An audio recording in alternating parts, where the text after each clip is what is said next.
Hi everyone, good morning. How are you all? I hope all are doing well. So in the last lecture we have seen chapter number 1's part 2 and its question number 1. So now we move on to the second question of part 2. Okay.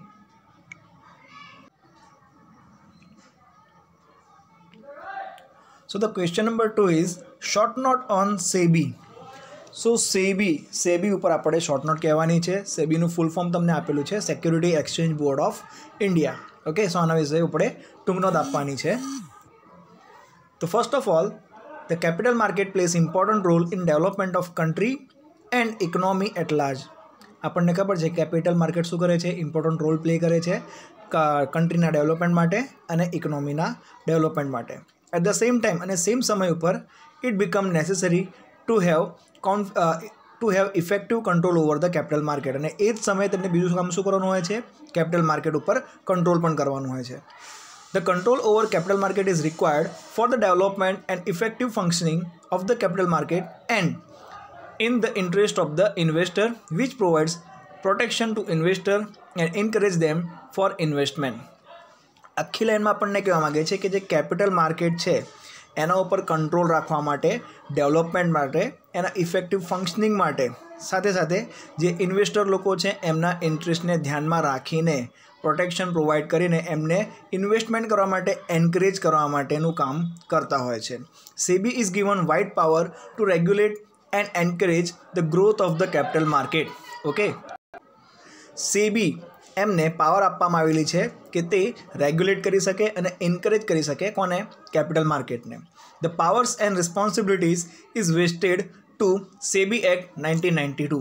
અને power અને responsibility આપવામાં આવેલી છે કોને, SEBI act 1992 according. Okay, પછી આપેલું છે reasons for regulations. So reasons for regulations are given here. So this are the reason for the regulations. Number 1, increase in the unorganised investment adviser. એટલે કે ઇન્વેસ્ટમેન્ટ કરવા માટે જે એડવાઇઝર લોકોની જરૂર પડે છે એ. So in this point we have said that the investment adviser to unorganised increase. So આમાં આપણને કીધેલું છે કે જે ઇન્વેસ્ટમેન્ટ કરનારા લોકો છે એમને એડવાઇસ આપવા માટે જે એડવાઇઝર લોકો હોય છે એ કયા, ઓર્ગેનાઇઝડ એમનું શું કરવાનું છે, આપણે ઇન્ક્રીઝ કરવાનું છે. The number 2 is illegal premium on new issues. એટલે કે જે ન્યૂ ઇશ્યુઝ હોય છે એના ઉપર ઇલીગલ જે પ્રીમિયમ છે એ વસ્તુને પણ રોકવા માટે રેગ્યુલેશન્સ બનાવવામાં આવે છે. ડિલે ઇન અલોટમેન્ટ, ઘણી વખતે અલોટમેન્ટ કરવા માટે ડિલે થતું હોય છે એના માટે. Delay in refund of the money, ઘણી વખતે જે મની છે એનું રિફંડ થતું નથી એના માટે પણ રેગ્યુલેશન્સ જરૂરી છે. Delay in transfer of securities, એટલે કે જે સિક્યુરિટીઝનું ટ્રાન્સફર કરવામાં આવે છે એનામાં પણ જો ડિલે થતી હોય તો રેગ્યુલેશન જરૂરી છે. Insider trading in the securities, અને ઘણી વખતે ઇલીગલી જે ઇનસાઇડર ટ્રેડિંગ થતી હોય છે એટલે કે છુપીને અમુક જે હવાલા થતા હોય છે એ વસ્તુને રોકવા માટે પણ રેગ્યુલેશન્સની રિક્વાયરમેન્ટ હોય છે. Delay in listing of the security with the stock exchange, અને ઘણી વખતે જે સ્ટોક એક્સચેન્જ છે એના ઉપર સિક્યુરિટીનું લિસ્ટિંગમાં પણ જો લેટ થતું હોય તો એના માટે પણ રેગ્યુલેશનની રિક્વાયરમેન્ટ ઊભી થતી હોય છે. Okay, so these are the reason for the regulations. પછી આપણને કીધું છે ઓર્ગેનાઇઝેશનલ સ્ટ્રક્ચર. કોનું, સેબીનું. સેબીનું ઓર્ગેનાઇઝેશન સ્ટ્રક્ચર આપણે જોઈ શકીએ છીએ. SEBI consist of the 8 members as follow. સેબીમાં ટોટલ 8 માણસો હોય છે જે આપણે નીચે મુજબ આપેલા છે. 1 ચેરમેન, એક ચેરમેન હોય છે. 1 member from the official of the government dealing with the ministry of defence. એક વ્યક્તિ ક્યાંનો હોય છે, સેન્ટ્રલ ગવર્મેન્ટ ઓફિશિયલ હોય છે જે મિનિસ્ટ્રી ઓફ ફાઇનાન્સને પણ ડીલ કરતો હોય છે. તો કેટલા થઈ ગયા, 2 થઈ ગયા. એના પછી આવે છે 5 members as a public representative from the different field appointed by the central government. અને બીજા 5 વ્યક્તિઓ છે જે સેન્ટ્રલ ગવર્મેન્ટ દ્વારા અપોઇન્ટમેન્ટ કરવામાં આવતા હોય છે જુદા જુદા ફિલ્ડ્સમાંથી.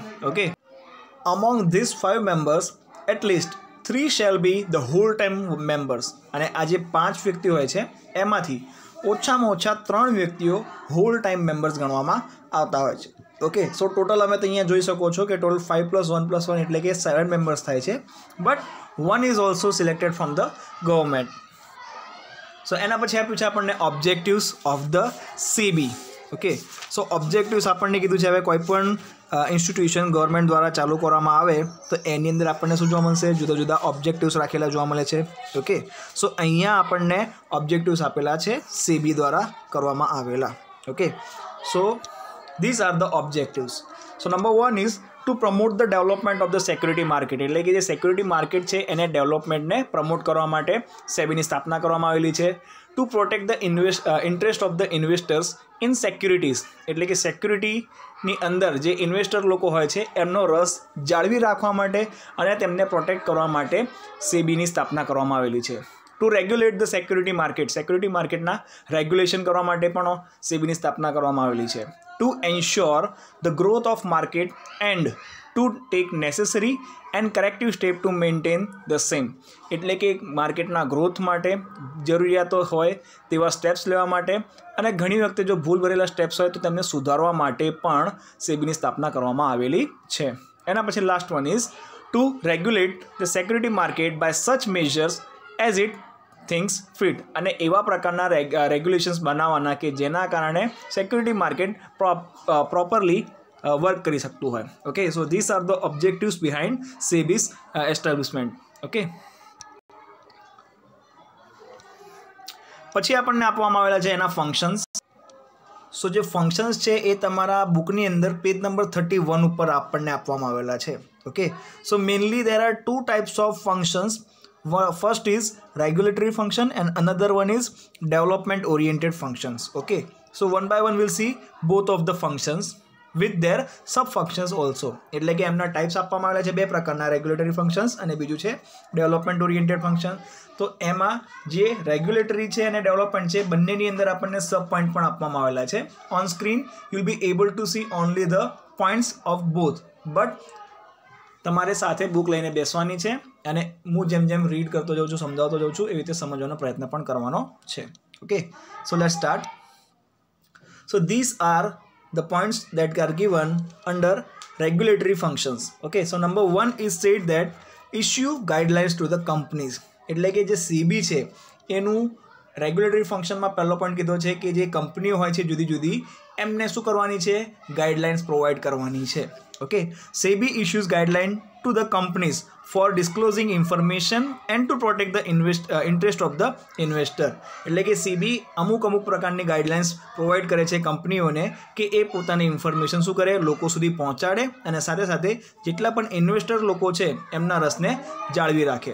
Okay, the next one is registration of brokers and sub brokers and other players in the market. એના પછી જેટલા પણ માર્કેટમાં બ્રોકર્સ હોય, સબ બ્રોકર્સ હોય કે પછી જુદા જુદા પ્લેયર્સ હોય એ બધાનું રજિસ્ટ્રેશન કરવા માટે સેબી કામ કરે છે. Okay, in development and the effective functioning of the capital market broker plays an important role. Broker helps in completing the transaction smoothly, બ્રોકરની મદદથી આપણે ટ્રાન્ઝેક્શન સ્મૂથલી પૂરા કરી શકીએ છીએ. Broker charges commission for their service, broker લોકો પોતાના service માટે પૈસા પણ ચાર્જ કરે છે. And it is a revenue generating tool for them, અને આના કારણે તે લોકો પોતાના આવક પણ કમાવી શકે છે. એવી જ રીતે સબ બ્રોકર પણ કામ કરતા હોય છે અને અધર પ્લેયર લોકો પણ કામ કરતા હોય છે. Then next one is action for delay in transfer and refund. પછી ઘણી વખતે પેમેન્ટની અંદર કે ટ્રાન્સફર કરવાની અંદર અથવા તો રિફંડ કરવાની અંદર જો ડિલે થતું હોય તો એના ઉપર એક્શન લેવા માટેનું કામ પણ સેબી કરતી હોય છે. Okay, SEBI has procured many companies for the delay in transfer of the shares and the refund of the money to the applicant to whom the shares are not allotted.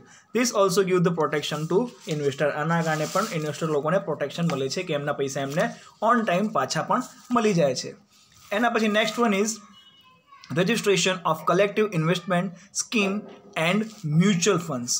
સો આની અંદર આપણને કીધું છે ઇન કંપનીમાં capital market various financial intermediaries plays an important role. The various financial intermediaries needs to be registered with the SEBI. ઘણી બધી જે financial ઇન્ટરમીડિયરીઝ છે તેમને સેબીના અંડર રજિસ્ટર થવું જરૂરી હોય છે ફોર કેરિંગ ધ બિઝનેસ, જેના કારણે લોકો શું કરી શકે? બિઝનેસને આગળ વધારી શકે. SEBI has prescribed various guidelines for the same which include the eligibility criteria for the financial intermediaries. અને ફાઇનાન્શિયલ જે ઇન્ટરમીડિયેટ્સ હોય છે એમના માટે પણ અમુક એલિજિબિલિટી ક્રાઇટેરિયા એટલે કે કામ કરવા માટેની યોગ્યતાઓ કોના દ્વારા નક્કી કરવામાં આવેલી છે? સેબી દ્વારા નક્કી કરવામાં આવેલી છે. ઓકે, ઇન્વેસ્ટમેન્ટ પેટર્નના ક્રાઇટેરિયા પણ નક્કી કરવામાં આવેલા છે. એક્સપેન્સની લિમિટ નક્કી કરવામાં આવેલી છે. ડિસ્ક્લોઝર રિક્વાયરમેન્ટ, આ બધી જ વસ્તુઓ સેબી દ્વારા મેનેજ કરવામાં આવતી હોય છે. Okay, the next one is regulation of stock exchange and other self-regulatory organization. એનું short form છે SRO, merchant banks, etc. Stock exchange is the place where the already issued security are traded. stock exchange એક એવી જગ્યા છે કે જ્યાં જુદા જુદા સ્ટોક્સને જે માર્કેટમાં વેચાયેલા છે એમને આગળ વેચવામાં આવતા હોય છે. This place provides liquidity to the security.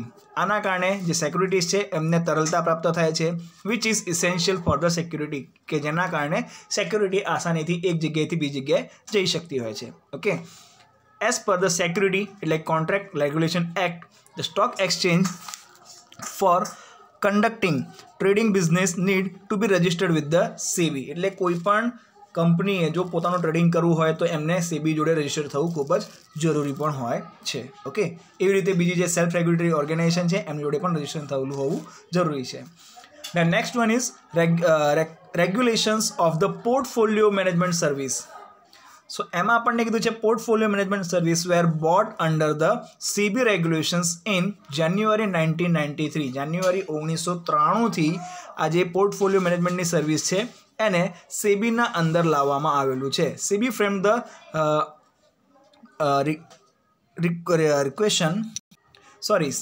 SEBI framed regulation for the portfolio management keeping security scam in mind. અને સેબીએ જે ઘણા બધા સેક્યુરિટી સ્કેમ્સ થઈ ગયેલા હતા એ વસ્તુને ધ્યાનમાં રાખીને પોર્ટફોલિયો મેનેજમેન્ટ માટેના પણ રેગ્યુલેશન્સને નક્કી કરેલા છે. Okay, next one is prohibition of all the fraudulent and unfair trade practices. એટલે કે જેટલા પણ ફ્રોડ થતા હોય છે અથવા તો જે ગેરકાયદેસરના જે કામો થતા હોય છે એમને રોકવા માટે પણ સેબી કામ કરે છે. SEBI has prescribed various guidelines for the investor protection and to curb the unfair trade practices. All the participants in the market are required to adhere these guidance. અને દરેક પ્રકારના પાર્ટિસિપન્ટ્સે આ વસ્તુને ફોલો કરવાની હોય છે. The regulations helps to create more efficient market. આના કારણે માર્કેટ એફિશિયન્ટલી કામ કરી શકશે and the work in the line of the investor protection.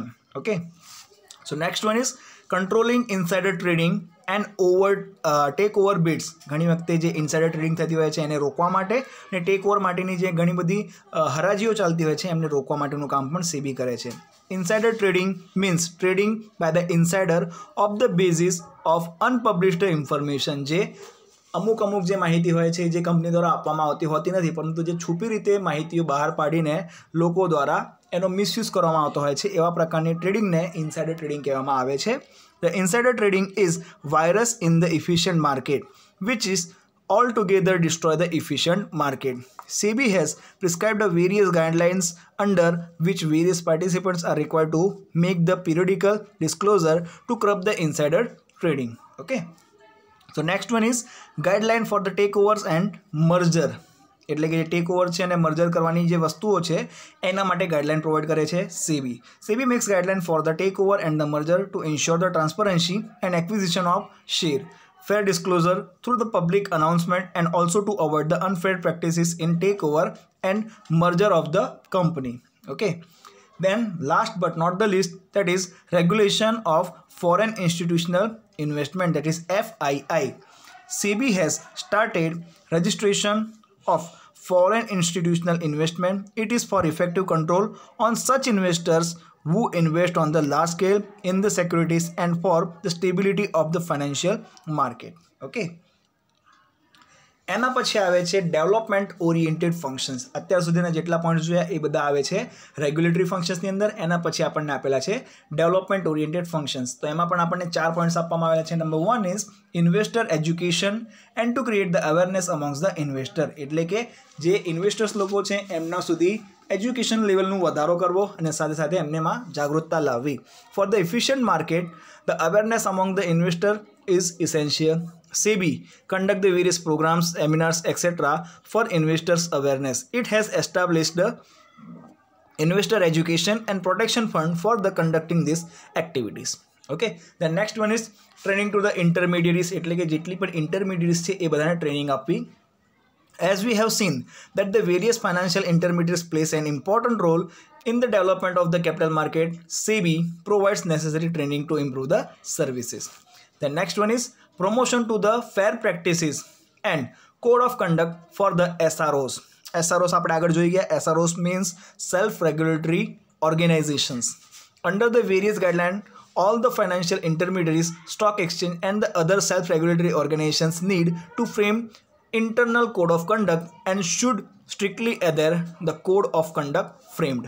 Okay, and then last but not the least is conducting research programs and publishing information useful to all the market participants. એટલે કે રિસર્ચના પ્રોગ્રામ્સને conduct કરવું, ઇન્ફોર્મેશન્સને publishing કરવું અને સાથે સાથે જેટલા પણ માર્કેટના participants લોકો છે એમને મદદગાર બનવું. To make the market more efficient and for development it conduct various research program and disclose the necessary information on the daily basis to avoid any possibility of the fraud. આ બધું કરવાથી જે ફ્રોડના chances છે એને ઘટાડવામાં આવે છે. It publishes the various information periodically in newspaper and on its website, that is www.sebi.government.in. Okay, so અહીંયા આપણો આજે ક્વેશ્ચન નંબર 2 છે એ પૂરો થાય છે. Still, if you have any kind of doubts or any kind of queries, please let me come to know. Comment in the comment box. We'll discuss as soon as possible. Till then, read hard, study hard. Bye bye. Take care.